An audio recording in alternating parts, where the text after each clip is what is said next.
Demonic Forces, Hallucinogenic Drugs, and Unravelling Minds. Award-winning playwright Charles Robertson has released his first novel, a horror story called Dark Church. Charles joins me to lure us into this tale where madness and evil comes calling. Welcome, Charles. Thank you very much. Charles, you are a playwright and you are a theater director, and now you have created a novel. Tell me a little bit about that. I wrote a horror novel.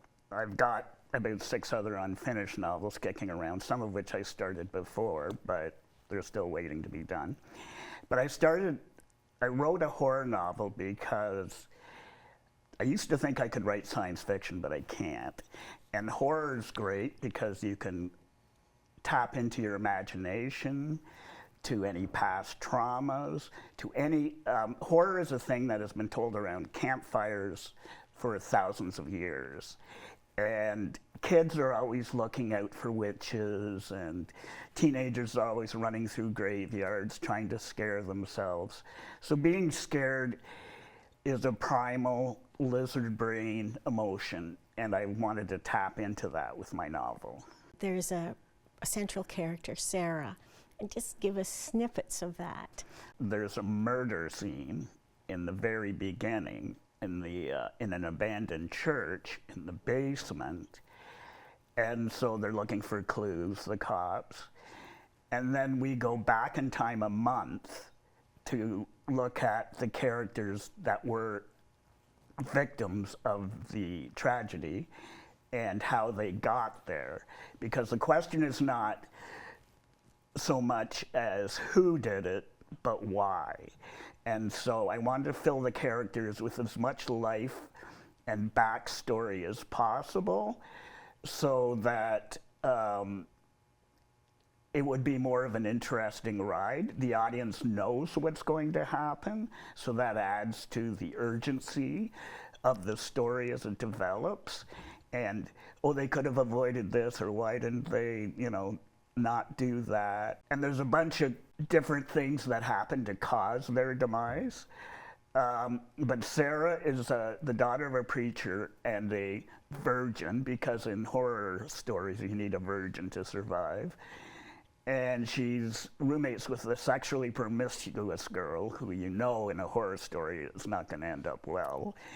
And she is under the care of her professor is a theology professor, and gives her this old book, which is called The Dark Church, and he wants her to research it. And he thinks it's at this particular church, which is actually in Kingston, but I never mention it. And she gets some friends to come to volunteer to help clean it up. And then she has these visions before she goes, of end of world visions, and she starts having weird dreams, like really vivid, bad dreams. So that leads into a whole bunch of stuff at the church, which I'm not going to go into because that gives away too much stuff. In fictional novels, there are always things like human versus supernatural. You have things in this novel, and you've mentioned a few things, but let's go into a couple of the other details about what type of fiction and the combat that's going on during the whole story. So it's supernatural is the overarching view, but it's also horror, like human versus the supernatural elements. But one of the reasons the supernatural is there, it suggests how horrible humans are. And so it's a manifestation of what humans do to each other. So I have a lot about post-traumatic stress. All of these characters have PTSD of varying kinds, which is let loose when they encounter the supernatural elements. So they're all triggered to go a certain way. And when the supernatural elements come out, then it unleashes the horror. You take us back in time, and there are letters that Sarah is reading, and they're from 1793. That was intriguing to me that you would come up with that date. And tell us how that's incorporated very quickly into that story. Well, I'm always interested in history, and one of the tropes I use in it is that the church is on an indigenous burial ground because the church was part of taking indigenous children. So Sarah is doing research on the church, and she stumbles onto these letters from the preacher at this church, and he talks about taking the indigenous kids, and if they didn't speak English, they'd be punished. There's a fire at the church and they all perish. But I read a lot of stuff that priests wrote and preachers about indigenous people, and it was brutal, like brutally racist.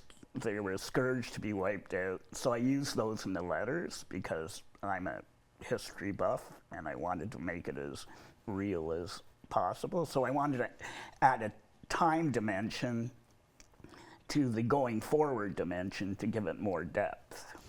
Let's talk about you, the author. You came from two really great people who worked on theater, who developed a lot of activities, pioneers in Kingston, your mom and dad. Just very quickly, let's hear a little bit about Valerie and Gordon. Well, they were unconventional parents. They, while they were very much, well, my dad had an insurance company and was doing everything right. Yes, yeah. He went to England and was a professional actor for a while, met my mom, they came back here, and they started Domino Theater. Everybody else around our neighborhood were all like regular jobs, so I admire that they went for what they wanted. It's not all about money, and if you want to be happy, you do have to follow things that maybe other people don't think are useful dreams to have. So much of our world is controlled by society and expectations. So I really admire my mom and dad for doing what they wanted to do. And they brought theater to Kingston, and it was, and I wrote my first play at 8, like because my parents were into that. So I got into theater, just recently got out like about 3 months ago. So it was a long ride. I noticed that you have a beautiful cover, just very quickly. I do. Designed it yourself. Where can people find this book? It's on Amazon. It's called Dark Church and Charles Gordon Robertson. I have some copies at home, which you can email me, and I will happily sign a copy for you. Thank you so much for being here today, Thank you, Charles. April. This was very nice.